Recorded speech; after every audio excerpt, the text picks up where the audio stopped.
This week, the Senate will consider more of the President's choices to fill important positions in the federal government.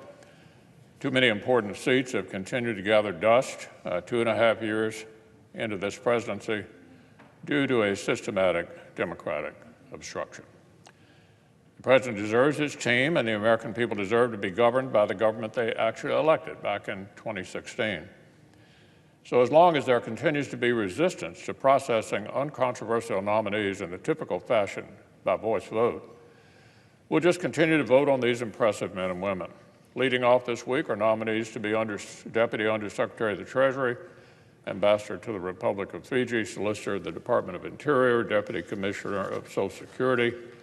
I hope our colleagues will join in supporting each of them.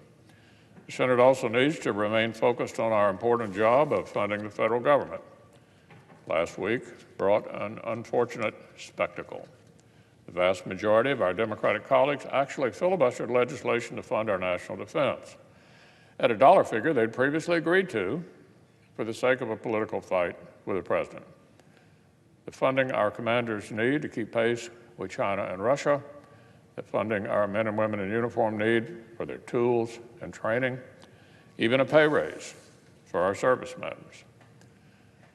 All of it was blocked by our Democratic colleagues, blocked by Democrats in order to pick a partisan fight with the White House. That's an interesting statement of priorities. But I remain hopeful that we can get this process back on track. Back in July, both parties in both houses of Congress and the White House all agreed to a bipartisan, bicameral roadmap to guide appropriations. We all agreed to rule out poison pill policy riders and not to seek changes in presidential authorities relative to current law.